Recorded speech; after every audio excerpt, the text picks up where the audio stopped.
You know that feeling when you open your investing app and hesitate for a second before looking?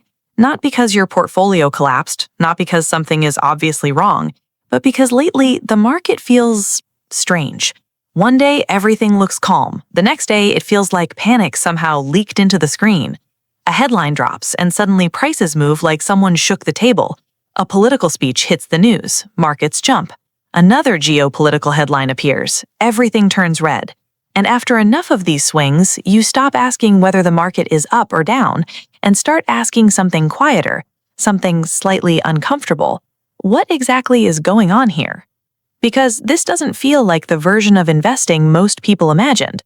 We're told markets are rational, efficient, calculated, driven by fundamentals.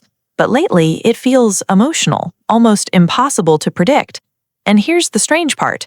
Nothing is technically breaking. No 2008-style collapse, no banks vanishing overnight, no financial system shutting down.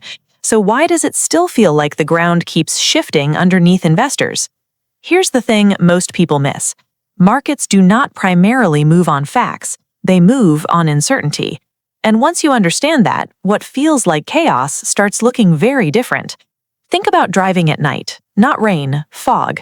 The road hasn't changed, your car still works, the steering wheel still turns, but suddenly you slow down, grip tighter, start scanning for danger.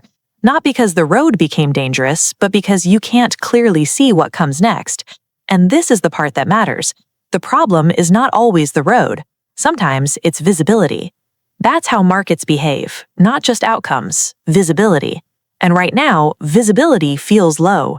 You've probably noticed this. Inflation improves, markets rally.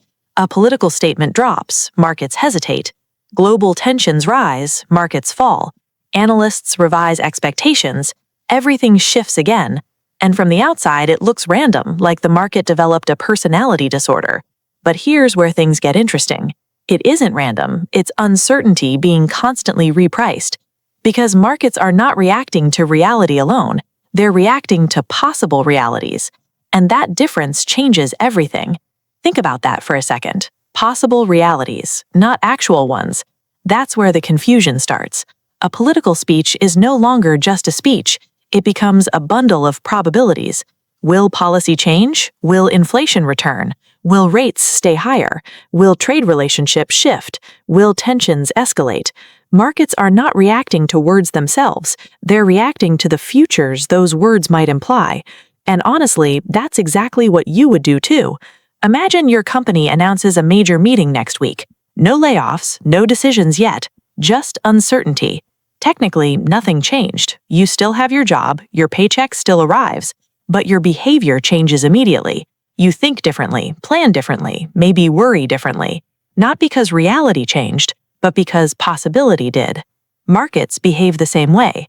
And this is where people misunderstand volatility. They assume volatility means panic. Sometimes it does, but often it means recalibration.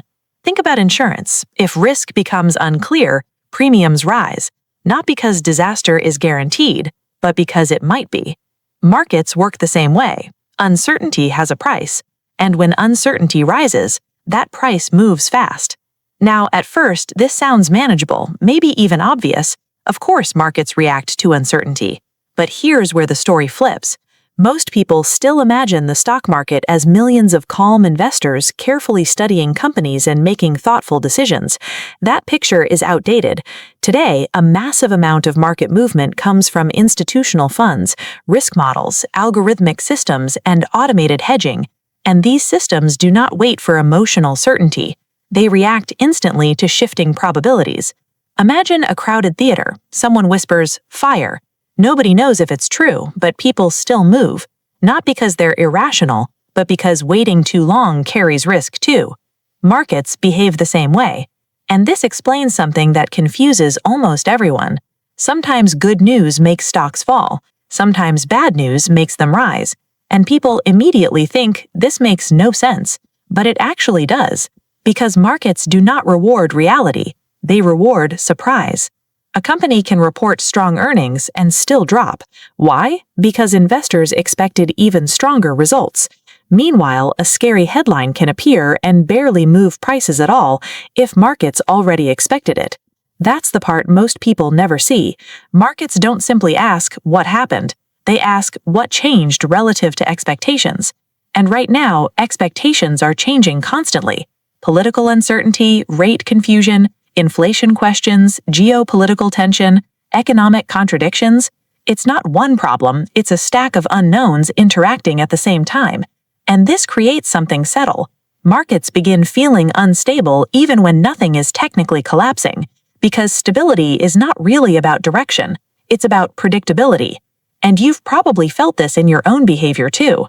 When life feels predictable, you check markets casually, but when things feel uncertain, you check constantly, refresh charts, read more headlines, try to decode every move, not because you enjoy it, but because your brain is trying to regain control. That's not a financial reaction, that's a human one. We are pattern-seeking creatures. We want clean stories, good or bad, up or down, cause and effect. But markets rarely give us that. Instead, they give us probabilities. And when those probabilities move quickly, everything feels unstable. But we're not done yet, because this goes deeper than headlines. The real shift is not just market uncertainty, it's that certainty itself has become expensive. For years, investors operated inside an environment that felt smoother. Interest rates stayed predictable, liquidity felt abundant, central banks felt supportive, the future felt easier to model. And whether that confidence was fully justified or not, it created a psychological environment people grew used to. But now, every assumption feels conditional, every forecast feels temporary, and that changes how money behaves, because markets do not merely price assets, they price confidence, and when confidence becomes unstable, prices move more violently, not necessarily because reality collapsed, but because visibility changed. And this is the part I think most people completely miss. We struggle less with bad outcomes than unclear ones. A bad outcome can be planned for. Uncertainty forces constant recalculation, and recalculation creates volatility. Now zoom out for a second, because this isn't only about markets. It's about how modern systems work. They are built to adapt, and when adaptation speeds up, everything starts feeling faster than understanding. You might notice this in your own behavior. More headlines, more analysis, more attempts to decode every move in real time. But maybe, and this is uncomfortable, there is nothing to decode immediately, only shifting probabilities being priced faster than our brains comfortably process. So when the next headline moves markets sharply, it's not necessarily malfunction, it's adjustment. When prices swing on news, it's not automatically irrationality, it's uncertainty being measured in real time.